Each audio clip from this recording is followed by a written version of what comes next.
Hi friends, welcome to Prashanti Pathashala. నేను ఈరోజు mixed veg curry అయితే చేసుకుంటున్నా.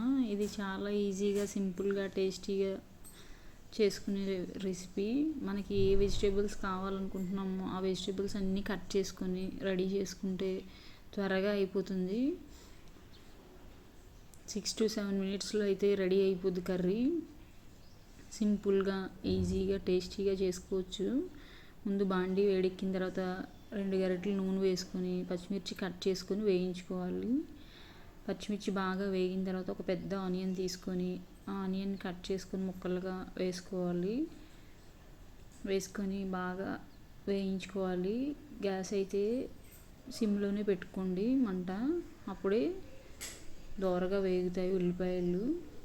కొంచెం ఉల్లిపాయలు కూడా దోరగా వేయించుకున్న తర్వాత కొంచెం కరివేపాకు కూడా యాడ్ చేసుకోవాలి. ఇట్లా ఒకసారి కలిపేసుకోండి. బాగా కలుపుకొని సిమ్లో ఉంచుకోండి. దోరగా వేయించిన తర్వాత కొంచెం కరివేపాకు చెప్పాను కదా, కొంచెం కరివేపాకు మీరు ఎంత అయితే వేసుకోవాలనుకుంటున్నారో అంత వేసుకోండి. ఇష్టం ఉన్న వాళ్ళు ఎక్కువ వేసుకోండి, ఇష్టం లేని వాళ్ళు కొంచెం తక్కువనే వేసుకోండి.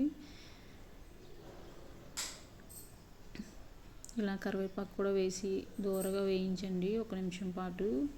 వేయించిన తర్వాత ఈలోపు మీకు ఏ కూరగాయలు అయితే కట్ చేసుకోవాలనుకుంటున్నారో మిక్స్డ్ వెజ్లో అవన్నీ తీసుకొని నీట్గా క్లీన్ చేసుకొని రెడీగా ఉంచుకోండి. నేను ఇక్కడ చిక్కుడుకాయలు, వంకాయలు, బంగాళదుంపలు వేసుకుంటున్నా. చిక్కుడుకాయలు నీట్గా వాష్ చేసుకొని కట్ చేసుకొని కడుక్కొని వేయించుకుంటున్నా. అవి ముందే రెడీ చేసి పెట్టుకుంటే త్వరగా అయిపోద్ది కర్రీ. రెడీ చేసి పెట్టుకొని కుక్ చేసుకుంటే మనకి ఎక్కువ టైం అనేది పట్టదు కర్రీ వండుకోవడానికి.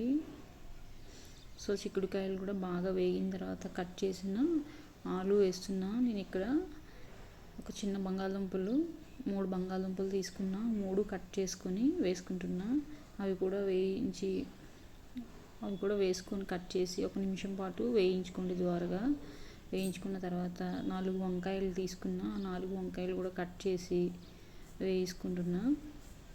వంకాయలు ఉప్పు నీటిలో కట్ చేసుకోండి. అలాగే మనం కొంచెం ఉప్పు కూడా యాడ్ చేసుకుంటే చేదు అనేది రాదు, వగరు అనేది. సో వంకాయ వేసినప్పుడు కొంచెం ఉప్పు కూడా వేసుకొని మళ్ళీ ఆ మూడిట్లని కొంచెం సేపు దోరగా వేయించుకోండి. ఒక 2 నుంచి 3 నిమిషాలు సిమ్లో పెట్టేసేయండి. అవి కూడా వేగిన తర్వాత మనం ఒక చిన్న సైజు 2 టమాటాలను కట్ చేసుకొని వేసుకోండి. టమాటాలు పై తొడిమి అనేది తీసేసుకోవాలి. కొంచెం అల్లం ముక్క, 2 వెల్లుల్లి రెబ్బలు దంచి వేసుకుంటే అప్పటికప్పుడు దంచి వేసుకుంటే చాలా మంచిది. ఫ్రిడ్జ్లో నిల్వ ఉంచుకొని యాడ్ చేసుకునే కన్నా ఇలా అప్పటికప్పుడు దంచుకొని వేసుకోవడమే నాకు ఇష్టము. అది కూడా దంచేసుకొని దీంట్లో యాడ్ చేస్తున్నా. యాడ్ చేసిన తర్వాత కాసేపు కలిపి మళ్ళీ మూత పెట్టుకుంటాను.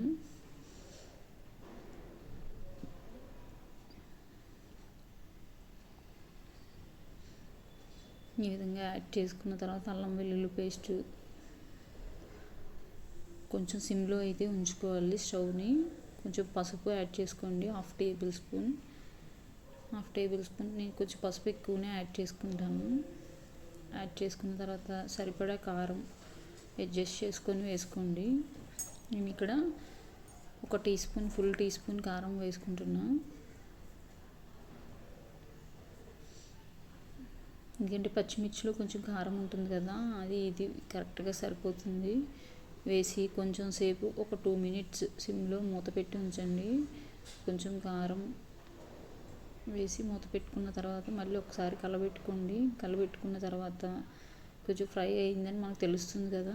ఈ టైంలో ఒక టమాటో వేసుకొని మళ్ళీ ఒక 2-3 మినిట్స్ సిమ్లో పెట్టుకొని ఒక చిన్న టీ గ్లాస్ వాటర్. ఇవి ఎంత మగ్గితే మనకు వాటర్ అంత తక్కువ పడతాయి. సో కొంచెం సేపు ఒక 2 to 3 మినిట్స్ సిమ్లో ఉంచుకోండి.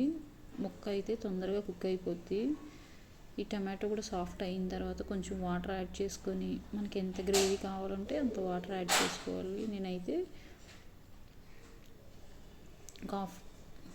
ఒక హాఫ్ గ్లాస్ వాటర్ వేసుకొని అది ఎవాపరేట్ అయిపోయే వరకు సిమ్లో పెట్టుకున్నా. ఈ విధంగా ఫైనల్గా అన్నీ మగ్గిపోతే దగ్గరకు వస్తుంది కర్రీ. ఇప్పుడు ఈ టైంలోనే మన గరం మసాలా ఎవరైనా యాడ్ చేసుకోవాలనుకున్న వాళ్ళు యాడ్ చేసుకోండి. ఇంక మసాలా కారం అయితే ఇంకా ఏమీ అవసరం లేదు.